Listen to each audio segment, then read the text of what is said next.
So the big question then, what did the papers make of Nicolas Sarkozy's big television interview? Elena has all the answers for us. Hello again, Stuart. Well, we start again, shall we, with the papers that are going to make the better reading at the Élysée. Le Figaro, then, the shock reforms of Sarkozy is their front page. Now, nothing really shocking, we've got to say, was announced yesterday, but nevertheless, Le Figaro, they've done a big double-page spread today setting out those reforms on social housing especially, and on raising of VAT. You can look, they've got lots of graphs there on that rather busy page. The one on the left apparently shows that France still, even with this raise, will have one of the lowest VAT rates in Europe, whereas the one over there on the right shows that France has just about the shortest working week in terms of hours in Europe. Of course, that's another one of Le Figaro and Sarkozy's favourite targets, the socialist 35-hour week, which they want to be scrapped. Now, Le Figaro in their editorial say that Sarkozy is doing all the right things. They say this election should be about restoring France's competitivity. For them, that's why unemployment is so high,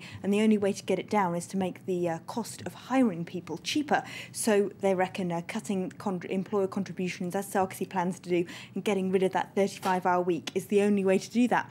They do admit in that editorial that it's likely to be unpopular. They make a kind of vague allusion to François Hollande, saying that just because policies are popular, that doesn't mean they're the right thing to do, that the left, they say, should admit that France can't retain its generous social model and very secure jobs for a small number of people, they say, without realising that's going to keep unemployment higher for everybody else.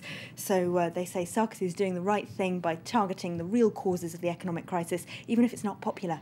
And some of the papers actually saying that picking policies that look unpopular is actually good, or might even pay off for him, if you like, in the long run. Well, that's the thrust of Les Echos' editorial today. The business paper on their front page have got Sarkozy continues with the rupture until the end. Of course, rupture, when he was elected in 2007, was like the key word of his campaign, saying he was going to break with the tradition of French policy. And they say it's great he's continuing to do that until the very end. It shows he remains a man of action and that he can see what the country needs.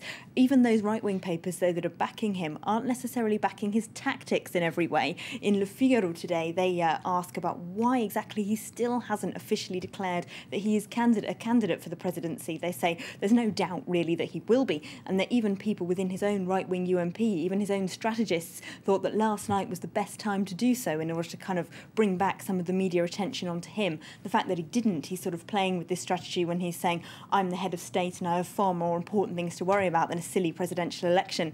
They reckon that strategy is not playing well with the voters. Time to put your sceptical hat on now. Of course, didn't go down quite as well with some of the other papers, did it? Well, look at this, quite a strong front page here. Stuart, a lost president. Nicolas Sarkozy there fiddling with his tie. On the front page here of Libération, they say, flailing in opinion polls, Sarkozy tried last night to get back in control, but only announced some limited measures like a raise of VAT without looking convinced himself. On the inside, they talk about how much he compared France to Germany last night, talking about the German model, but they say the German policies that he was so focused on, to start with, are a decade old and were made in different economic times. And secondly, they might have reduced unemployment, but actually they've made people more precarious and they've made it easier for people to lose their jobs. Pretty harsh critique. Oh, it's not the harshest we've got on today's front pages. Look at this one from communist paper L'Humanité. They've got Sarkozy leaning out of the TV to punch the unsuspecting viewer. And the headline says, to the end of his presidency, all the wrong punches. They say raising VAT will make ordinary life more expensive for France's poorest households. And they say his whole presidency has been a series of measures punishing the poor. Painful stuff. And finally, today is the last print edition of one of the newspapers you often talk about. Yes, just moving away from politics for a moment, La Tribune, France's business paper. This is its last print edition. They've been looking for a buyer for a few months, but have failed, unfortunately, to get one. So they've got the Tribune wishes you well as a front page. And on the inside, they point out, of course, it's not just them that's in trouble. This is the second French paper in as many months to print its last ever print edition. They're moving to online, so it will still exist. But in the editorial, they say we should remember online news might be all very well, but having an actual print newspaper to bring something very special, a chance to reflect and analyse that we don't always have when we're reading online. So it's always sad when a paper folds. Sad to see La Tribune go. All right, Elena, thank you very much. That's Elena here with the French newspapers here on France 24.